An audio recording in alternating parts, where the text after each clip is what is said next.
I pressed record. You might not be able to see it because you're not are you a host or? It's recorded now.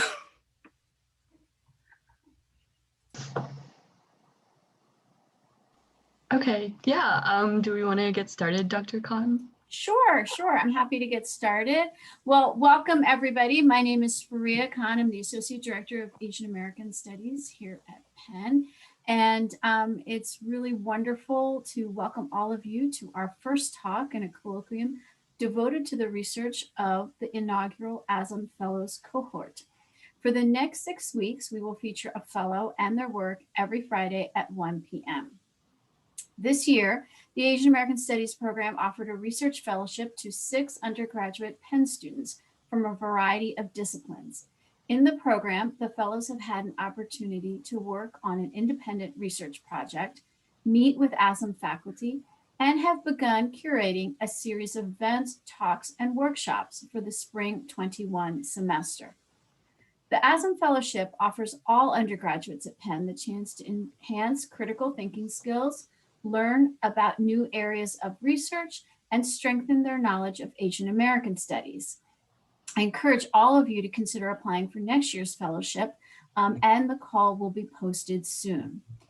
This year, the ASAM Fellows Colloquium is thematically designed around the foreign body. During their presentations, each fellow will discuss how Asian American bodies are featured in their work in mental and maternal health, science fiction, decarceration and deportation, the census, and political engagement. Together, their projects question the meaning of foreign bodies in the US and the implications for Asian Americans.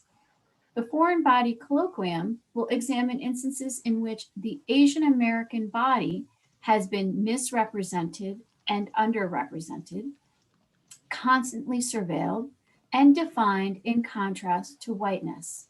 This interdisciplinary colloquium will critique how the state and greater geopolitical forces have politicized and controlled the foreign body, the Asian American body. So please join me in welcoming our first speaker in this series, Erin O'Malley. Erin is a senior in the college. In addition to being an ASAM Fellow, they are also a Fellow of the Mellon Mays Program, the Wolf Humanities Center, and the Andrea Mitchell Center. Thank you so much for that introduction, Dr. Khan. Before I start, Annabelle or Dr. Pillai, could somebody enable screen sharing abilities for me? Sure. Thank you.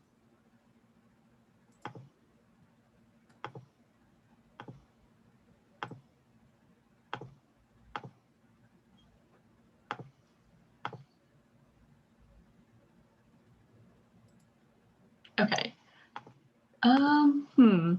I think, is there a way I can share like my computer screen? Yes. Because I think.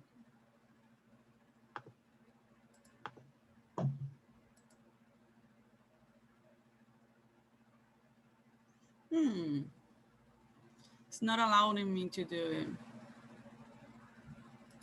Can you make Erin co-host or?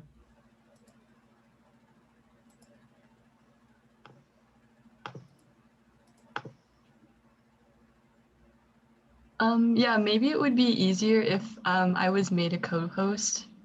Okay. Yes, but it's not giving me that choice. I don't know why. Rupa, are you a co-host? Yeah, I'm co-host, but I don't have the ability to. Me neither. Do anything with. Who's the host? Maybe if Annabelle, I think maybe you can only have 2 co-hosts possibly. So if one person is not a co-host, then Erin can be made a co-host. It's not that, but let's try. Okay.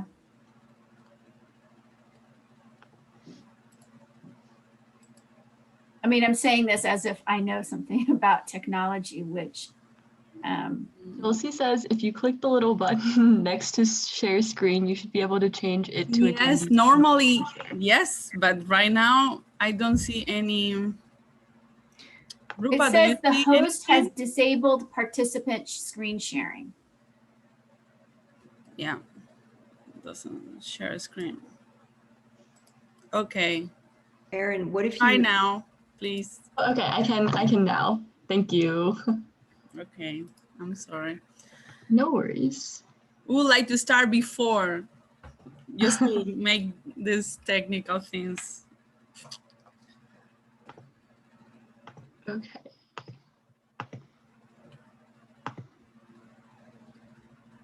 Okay. Yeah, so I will be talking about Asian Americans in early 20th century science fiction comics. So I sort of came to this topic, I think there was sort of like a buildup in my head. I know I remember being in middle school and taking this class on American history and getting like a very truncated version of American history at that. But sort of in that class, I remember learning about the Cold War and seeing, or I guess seeing propaganda posters with all of these sort of figures that looked to me like Asian people, and that was sort of just not really talked about. We didn't really have a conversation about why these creatures who looked like Asians were being portrayed as aliens. And so this project is in a way sort of looking back to that origin point. That for me, that was also like one of the first sort of parts in my life, particularly like I guess in my educational career, where I was thinking about the role that Asians have in American history, especially not having been taught that history. So before I start sort of talking about the specific work that I'm doing, I thought it would be helpful to sort of give a bit of a background, both on the history that I'm working with and the literary landscape of the time. So the Naturalization Act of 1790 limited citizenship to free white men. And then not quite too long after, the Chinese Exclusion Act limited or banned or barred Chinese people from entering the US, specifically Chinese laborers. And so, whereas the Naturalization Act made it impossible for Chinese people to become citizens, the Chinese Exclusion Act altogether disallowed Chinese people from coming into the country. And then the Japanese Internment Act or Japanese internment was in place from 1942 to 1945.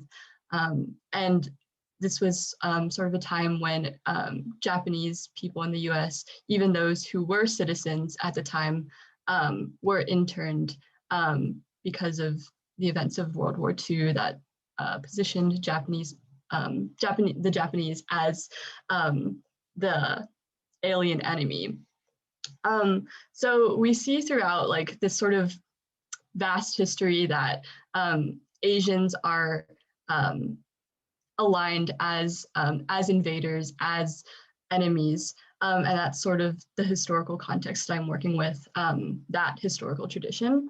And then as far as the literary landscape goes, around the early 20th century, yellow peril pulp fiction came onto the scene. And so pulp fiction referring to sort of the material that these texts were made of, that allowed them to be cheaply mass produced and sort of aided in their ability to become widely circulated and to become bestsellers. And so for example, one of the more popular, most well-known yellow peril pulp fiction stories is the story of Dr. Fu Manchu and other subsequent stories that sort of came to copy that Fu Manchu-like figure, and other stories that helped to make Dr. Fu Manchu sort of a symbol of Asian villainy. So I'm particularly interested in thinking about how this pulp fiction, particularly pulp fiction of the early 20th century during the time of Yellow Peril, sort of came to transition into science fiction comics. So amazing stories, you can see, oh, actually I don't have an image of it, but I will, I think in later slides. But Amazing Stories was a publication in the early 20th century that published Pulp Fiction stories. And it was actually in this magazine, or from this magazine, that the term science fiction was coined. This story, The Amazing Adventures of Buck Rogers, is where the original Buck Rogers tale was first published, and then that later became the Buck Rogers comics. And so tracing sort of that lineage from going from Pulp Fiction to science fiction, and then from science fiction to comics, I'm particularly interested in the Buck Rogers comics because not only do they exhibit an instance where Asians are portrayed as these sort of alien-like creatures or figures, but this is also the first American science fiction comic to be syndicated nationally. And both the Buck Rogers comics and the Flash Gordon comics, both of which I'll talk about in the next slide, both have different ways of constructing Asians as aliens. So to talk a little bit more about the specific text that I'm working with, this sort of clip that I have is from Buck Rogers, and then the one in the lower right corner is from Flash Gordon. So the specific sort of, I guess, the works that I'm looking at with Buck Rogers are specifically take place from 1929 to 1931, but the comic itself ran from 1919 to 1930. Or 1929 to 1930, sorry, that's a typo. And then Flash Gordon ran from 1934 to 1944. So Buck Rogers was originally conceived from that original Pulp Fiction science fiction story, and from there became the first American science fiction comic, and also in doing that sort of reached popularity and sort of became iconic in the sense that it proliferated this idea of the science fiction American comic. And then Flash Gordon, sort of in seeing the success of the Buck Rogers comic, wanted to also capitalize on that. So Flash Gordon was created to be sort of a competitor comic, and to essentially draw on that same audience and to be published in competitor newspapers as well. So in terms of the bigger question that I'm looking at with these comics, I'm thinking about who is an alien and why they're able to be called an alien. So if we're looking at legal language, an alien is defined as any person who is not a US citizen or a US national. And so because of that, the alien comes to be defined by what they are not as opposed to what they are. And by that I mean, we have a definition that is essentially full of negatives. We know what an alien is not, but we don't know what an alien actually is. And because of that sort of linguistic void, I'm interested in the role that these science fiction comics play in sort of coming to fill the absence in the definition alien, and how this archive of popular culture, this archive of science fiction comes to assist our greater sort of image of the Asian alien. And so you can see in the right-hand corner, this is, I'm not sure what protest it's from, but it's from somebody protesting immigration restrictions in the US.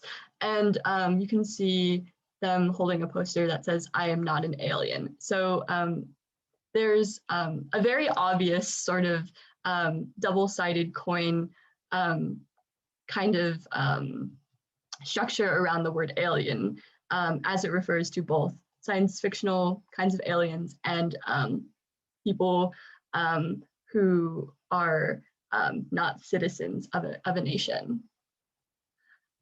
So in terms of how both the Flash Gordon and Buck Rogers are similarly working to sort of name the Asian as alien or the alien as Asian, I'm looking to both the setting of the comics and what those people are called. So in Flash Gordon, the sort of distant planet that Flash Gordon travels to is called the planet Mongo. And the people of the planet that is otherwise unnamed in Buck Rogers are the Mongols. And we see there sort of the parallel of Mongols sort of both being abbreviations of either the term Mongolian or Mongoloid. And having Mongol as a referent to these different both histories of empire and sort of references to the language of anthropology or biology have these consequences of othering Asians. So in sort of mentioning empire, the Asian Empire is in both comics equated with Asian invasion, in partly drawing from the Yellow Peril's recuperation of the medieval fear of the Mongol Empire. And we see in one of the examples that I'll show later in the slides, how Asian Empire is equated not only with invasion itself, but the death of the American nation and in that sense, American democracy. And then in terms of sort of the anthropological origins of the Mongolian or the Mongoloid, I have a lot of sort of background on those terms, but essentially they were both introduced as racial categories that are no longer used, but sort of more importantly, or what I find essential to sort of their introduction as racial categories is how those categories come to be used in a legal sense and how they come to be deployed as markers of excluded peoples. So for example, long after, maybe not so long after the terms Mongoloid and Mongolian were introduced, they came to be used in legislation that banned Negroes, Mongolians, and Indians from attending public schools in California. So here I have a clip of a comic from, or one of the first scenes in the Buck Rogers comics. And for the Buck Rogers comics specifically, I'm interested in how the Asian Mongol can be read as alien. And here we have Buck Rogers right after he wakes up. Essentially the plot of Buck Rogers is that this guy falls asleep and then he wakes up like in like the year like 2519 or something like that. Buck Rogers in the 25th century. And he's waken up in an America that has been overtaken by the Mongols. And it's sort of the section of the comic that I'm looking at is their defeat of the Mongols. So Buck Rogers is waking up and he says like, oh, like, who are these Mongols? And then Wilma says that they are the absolute masters of America and the world, cruel, inhuman super scientists. Historians tell us that many years ago, the Mongol Reds from the Gobi Desert conquered Asia. From their great airships held aloft by gravity repeller rays, they destroyed Europe, then turned toward peace-loving America. So from this comic strip, we see how very in a condensed manner, Asians, or we see how these people, the Mongols, are not just, I guess, this alien species, but are geographically referred to as, I guess, being Asian peoples. And then we see how after establishing or in establishing that they are Asian, we see them being called cruel and inhuman, and how they sort of in that inhumanity have become masters of America and the world. And so sort of another thing that's an interesting feature of this comic is how technology is used to render the Mongols as inhumane, as or as aliens. And we see sort of these spaceships that, at least to me, seem to resemble what we think of today as like UFOs or as flying saucers. And I'm really, something that I'm doing right now or trying to figure out right now is how these images of these spaceships that look or resemble, look like or resemble flying saucers, how they, even though they predate sort of the popularization of the flying saucer, which comes later during the Cold War, like in the 1950s, what the relationship is between that and these images, and how the construction of the Mongols here as these sort of inhuman alien people might relate to how we conceive of aliens as a whole more generally. And then turning to the Flash Gordon, rather than thinking of how the Asian is made alien, I want to think about, with these comics, how the alien is made Asian. So I guess one of the main differences between these comics is that in Buck Rogers, the Mongols are never explicitly said or explained to be aliens, but they're, I guess, contextually or essentially made aliens in their descriptions, as well as the different kinds of technology they use. I think it's not a great leap to like identify them as aliens, whereas with Flash Gordon, we see like in this panel, these spaceships are going to the planet Mongo, and then in the midst of sort of like all these different things happening, like these weird dinosaur-looking creatures fighting, we have a panel of the ruler of the planet Mongo, whose name is Ming the Merciless. And with Flash Gordon, I'm specifically looking at how, even though these people of the planet Mongo aren't specifically named as Asian or linked to an Asian geography, how they are made Asian, or how they are constructed as Asian in the way they're depicted. So unfortunately, yeah, we have Ming the Merciless's name itself recalls the Ming Dynasty. We have Mongo itself, which I sort of talked about before. These are just some images that I picked. This blue sort of creature using a gong, and then this man in a field wearing a rice hat. These sort of like throwaway figures of Asianness, sort of juxtaposed with this sort of rocky terrain of the planet Mongo and these strange dinosaur creatures.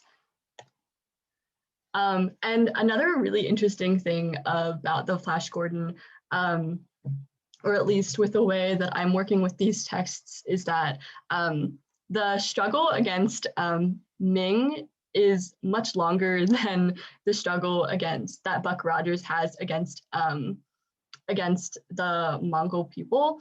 So with the Flash Gordon, the texts that I'm looking at range from, I want to say, the late 30s to the early 40s. So here we have two different images of Ming the Merciless, one from 1938 and one from 1941.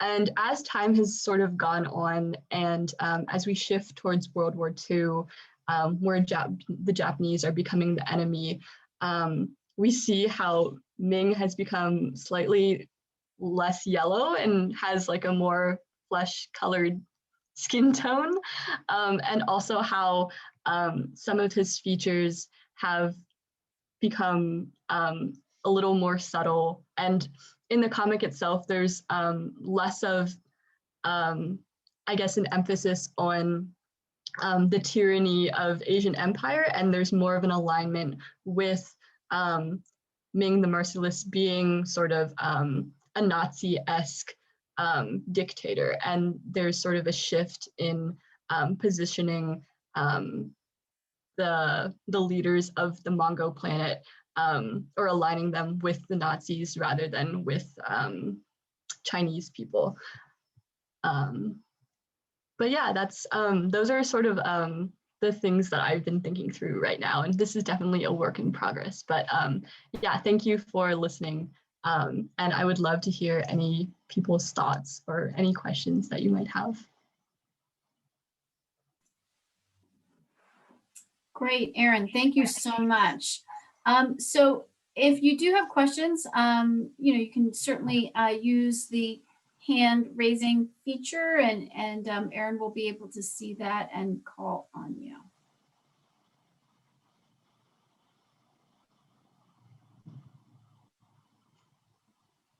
And it doesn't have to be a question, it can be thoughts to share as well.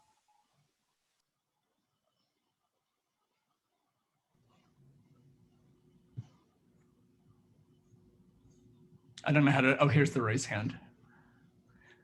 Okay, raise my hand. Yes, yes. Hi, Erin, how are you? I'm good, how are you? That was awesome. Thank you for sharing your research. It's so fascinating, I love it. And I thought a few things, and I was just wondering if you could respond to them. So, I wanted to talk about time, because it seems like the comic strips are either set in the really far past or into the distant future. And so it's never the now, or is it the now? So I wanted just to hear your thoughts about how you think time functions in comic strips, because especially, comic strips are so weird as a genre. You can go from one frame to another, and one world to another, one time to another. So that's like the first thing I was thinking about. And then I really appreciated your really long historicization of Yellow Peril in terms of the Yuan dynasty and the Mongol Empire, which, as we know, went all the way to Europe. And so it really made me start thinking about how is model minority part of that history, right, of these contending empires? And what would it mean to think about model minority just not in terms of the post-war period and the turning of Asians into good capitalist subjects, but really as this contention of who can model empire better. Yeah, okay, I'm gonna start with those two things, but that came up in relation to this fascinating talk. Yeah, no, thank you for your questions. I guess to sort of think through the first one, I think in regard to time, I think, so Buck Rogers takes place in the future, and I would say Flash Gordon sort of takes place in a shifted sort of present future, where I would say from the context, it seems like it takes place in a version of the 20th century that has a much more advanced level of technology than the 20th century as it happened in our sort of lifetime, I guess, or not lifetime in our history. But I think I've also been struck by the question of how time operates, and something that I was thinking through that I'm working on in a section of this is how the term chink and how the slur chink is used by people or by characters in the Buck Rogers comic, and thinking about how there's a moment where this soldier refers to the Mongols as chinks in some way, and how that's sort of a moment where the present, sort of our present as we know it, collapses into both the fake history of the Buck Rogers comic in terms of Buck Rogers waking up in sort of his past of having served in World War I and that sort of thing, but then also this fictionalized future as well, and how Chinks seems to still hold a certain relevance there. So I think something that I'm thinking through in terms of how time comes into play is how specifically how or moments where our present as we know it is collapsed into specifically like these moments of the futurized present or the future or the fictionalized future. So I think I don't necessarily have like a straightforward answer, but it is always, I think one of the reasons like I'm turning to science fiction is because it offers the opportunity of giving these very outspoken racists like the ability to create the future as they see it, or to create a world where Asian people are the ultimate villain, and to sort of draw from that. Yeah, sorry. No, I mean, I'm very convinced by what you're saying, and it occurs to me that it might also be a way to have your cake and eat it too, which is to say that you can embed Asians into a distant past or a distant future, but in fact, you know, you're actually creating a racial discourse of the now, but also disavowing it at the same time, and saying like it's really not about now, it's about either then or the future.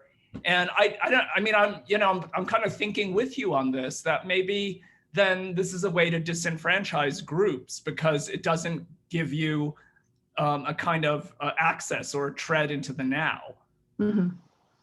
Yeah. And then in regard to your comment sort of about the model minority, I think something that I'm also sort of equally struck by is how I guess the reasons why the East is has been respected in the past, I guess before Yellow Peril, is because of the empire that it was able to develop, and sort of, I guess, along with the empire, I guess, the cultural resonances of the East, but how the empire that has been developed is not only, I guess, one of the few, I guess, reasons to respect the East, but also then becomes the reason to fear the East.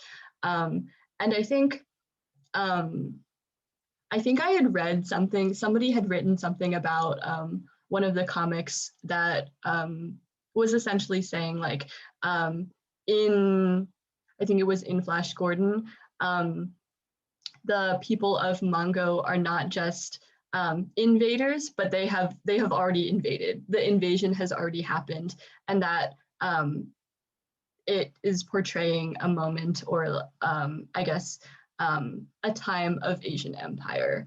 And I think, yeah, I guess that resonates with me because in thinking about, yeah, I guess how one can model empire better. Yeah, I guess, yeah, I don't know. That's an interesting notion. And I'm figuring out like what the sort of like contours of this project are, and sort of like what will be my like stopping point of like this must end at some point for me.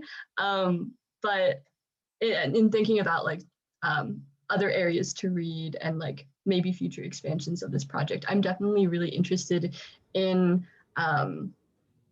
like specifically looking at how empire is portrayed in both of these texts, and how in many ways in sort of reclaiming the Asian empire, a sort of American empire is established, and how that's not really questioned. For example, like in the Flash Gordon, to defeat Ming the Merciless, Flash Gordon has to like kill Ming, and then he'll become the Prince of Mongo. But then he would just be like incorporated into the existing empire. So I'm not really sure about that one, but he is described as having liberated the planet Mongo.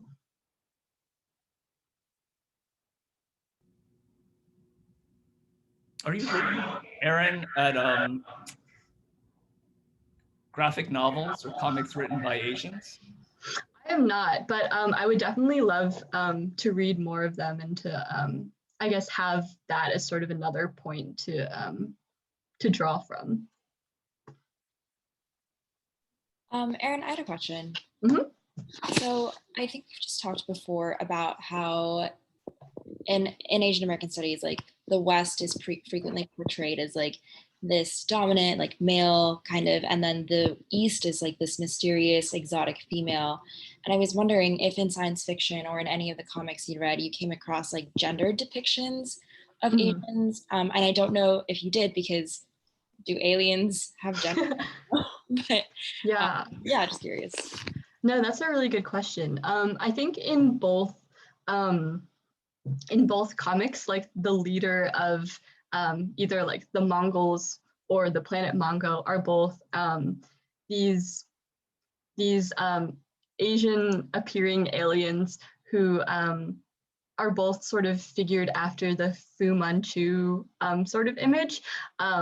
And yeah, it's like pretty explicit in sort of the writings of the authors of these comics that they were like, yeah, I wasn't sure what else to like make the villain, so I just like made him look like Fu Manchu. And there's a lot of really interesting scholarship about the masculinity of Fu Manchu and how, yeah, like a lot of people have like a lot of really interesting thoughts about, I don't know, like Fu Manchu being like a homosexual menace and presenting a masculinity that's very different from what we think of like, oh, Western white hegemonic masculinity. But yeah, I think in terms of like the other ways that like gender appears in these texts is sort of like in casting the settings or these peoples as Asian. There's that reliance on, I guess, sort of like, yeah, Orientalist, sort of decorative, decorative aspects of aesthetic that sort of are presented in these comics. And then it's also interesting, I'm thinking specifically of a scene in Buck Rogers where, I don't know, like there's like an image of like the Mongols palace or whatever. And there's a scene of like a harem of women who are, I would say, they appear to be less East Asian and more Middle Eastern, or they sort of resemble like an Egyptian harem, which thinking sort of to like Said's conception or the way he talks about or introduces like Orientalism is fitting in that sense, and how there's some other different moments where like in establishing like these aliens or these Asians as Asian, there are, or the authors pull from different aspects of different Asian cultures to sort of assemble this like monolithic Asian. But yeah, thank you for your question, Jaewon. Yeah, of course. Thank you for the answer.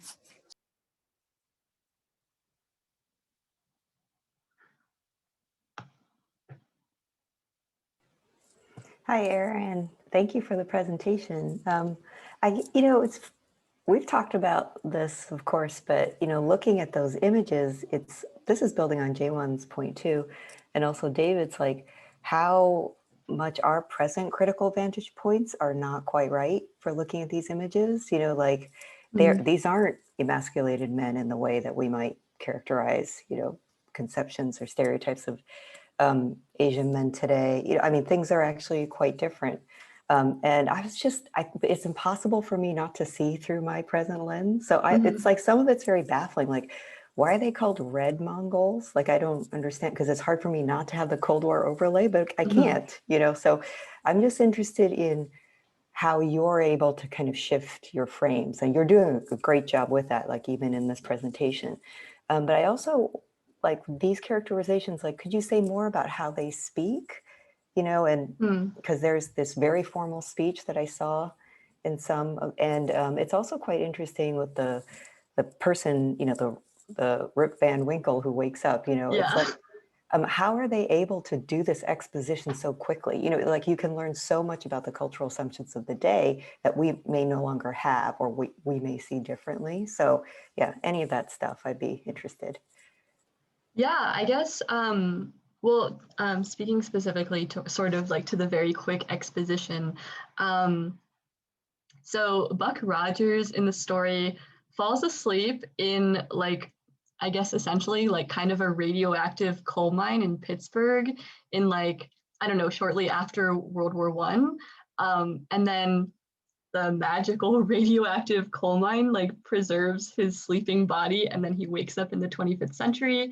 And as he's waking up, he sees this woman, Wilma, being attacked by these like flying men.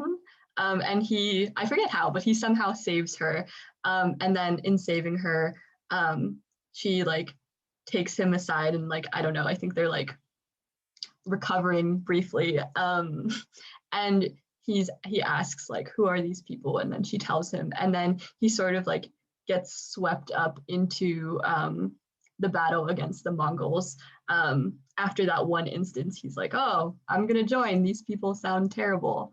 So that's sort of like the exposition of Buck Rogers. But yeah, I guess I'm thinking about how to not or how to apply like different lenses that are not necessarily those of the present to reading this. I think specifically in looking at the different kinds of technology that appear in these texts, that's something that yeah, I'm I guess kind of struggling with, because I really want to make some sort of connection between these like objects that like appear to be or resemble like UFOs as we conceive of them, but that language wasn't there. So yeah, I'm sort of instead of like sort of saying like this is a connection, I guess I'm looking for alternative ways of linking those things. And I think at least at this moment, my alternative is thinking about how this instance of an image that looks like what we think of UFOs, like how that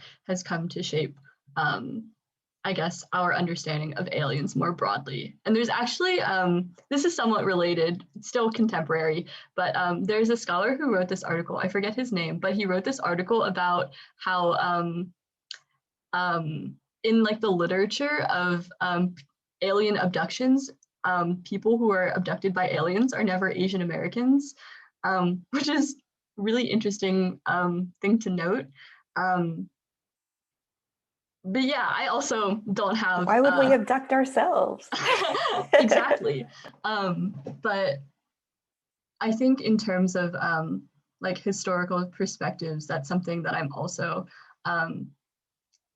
thinking a lot about and trying to approach from different angles. Like, oh, I wanted to tell you, I recently got this book from the library that I had been having trouble getting a hold of, but it's called The Mongols in Our Midst, and it's essentially about how there used to be the person who originally discovered Down syndrome, originally called it like the Mongolian imbecility, and linked, yeah, essentially linked Down syndrome to the Mongols of Genghis Khan's empire having raped Europeans, and how that manifested itself in the present. I know, Dr. Khan, it's a rough one. But yeah, how that like manifested itself in these people with Down syndrome. So yeah, I think like drawing from different historical sources has helped shaped my thinking. So hoping to do more of that.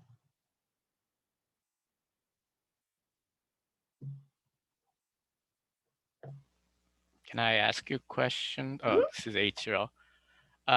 So I was thinking about different forms of binaries at work, kind of inspired by your earlier discussion about the alienness of Asians in relation to what it is or what it is not.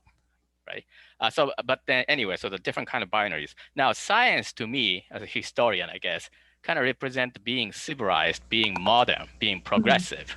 And the Asians are fighting using that weapon of modernity in the way that white people are using, right? That's sort of a scientific fiction, and then the Asian being sort of contenders or whatever, right?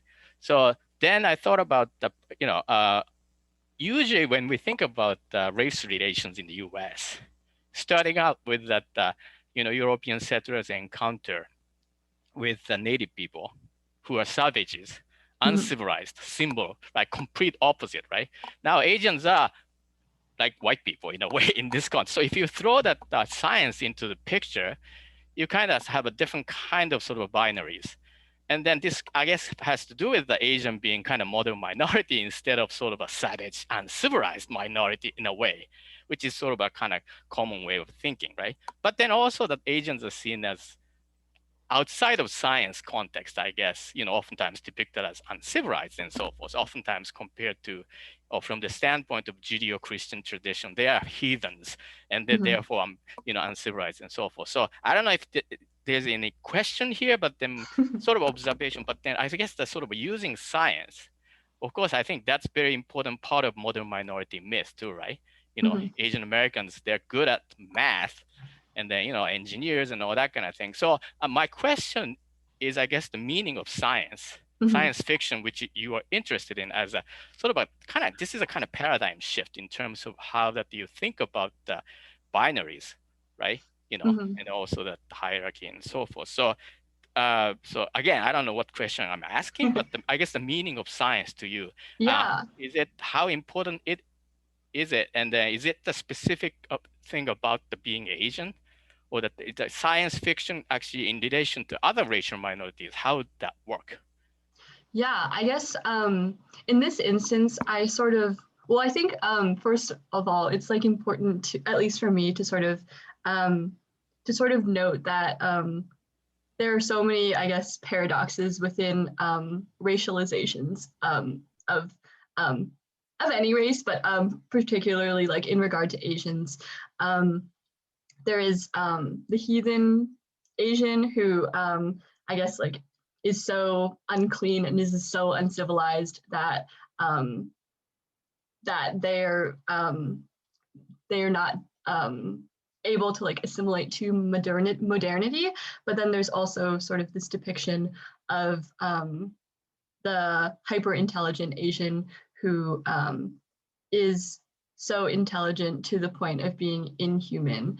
And I think ultimately, like, these are two different ways of communicating like the same inhumanity. So I guess in thinking about science, I guess I'm drawn to figuring out how science in particular seems to communicate something that almost refutes the idea of, for example, like the heathen Asian, but ultimately conveys a similar kind of inhumanity. Because I think while there are so many binaries, like you mentioned, I think oftentimes they do the same work of othering groups of people. So yeah, I guess for this project, I'm specifically interested in how science is operationalized to do that work of where one might think it might be sort of, I don't know, like uplifting an Asian character instead of casting them as some sort of savage or as some sort of like unintelligent descendant of like sort of drawn from like the anthropological language of like these Asian orangutans. But really we see how science is used to ultimately other Asians, and how there's sort of like there's no easy exit. you can either be a heathen Asian, or you can be the hyper-intelligent scientist to the point where you are alienated and made an alien. So that's sort of what I see. Thank you. Yeah, thank you. So if I can, I mean, we just have a few minutes left, but I have a different sort of question. First, I want to say thank you so much for sharing your work with us. And it was really fabulous. And it's really wonderful to see you so engaged with your work. It's quite energizing I think, for all of us. But my question is a little bit different. I was wondering if you could speak to the process of the research that you conducted, because, initially your plan was to do a lot of archival work and to be able to travel and so forth. And, then this global pandemic happened. And so I think it might be helpful for those of us that are struggling to, manage class, complete assignments, and so forth. How did you manage the logistics of completing the work that was very different from what you thought you were going to be able to do? Mm-hmm. Yeah, I think I will say I feel very lucky as someone who works primarily with texts, literary texts that are not archival texts, that I knew I was going to be working with these comics that are available outside of libraries. So I knew in that sense that I would ultimately, I wouldn't have to shift my project too much. But I think I'm definitely not, I don't know, an anthropologist trying to do field work. So I'm lucky in that regard. But I would say, I think, yeah, the sort of moment of where we are in the world has, I guess, been in some ways the encouragement I needed to focus on close readings of my literary text, and then to sort of go from there and see, first see what the literary text offers me, and then see what can be brought to that, rather than the reverse of turning first to different documents and then seeing how they might sort of intersect with the sources that I'm working that are available.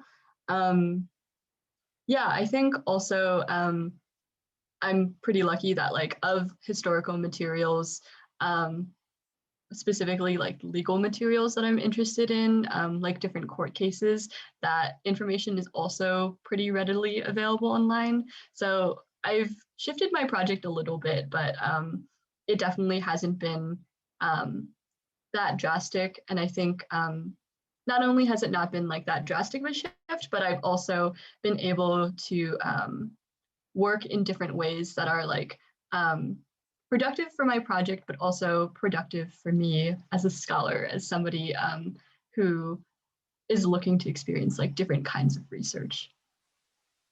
Great. Well, thank you so much.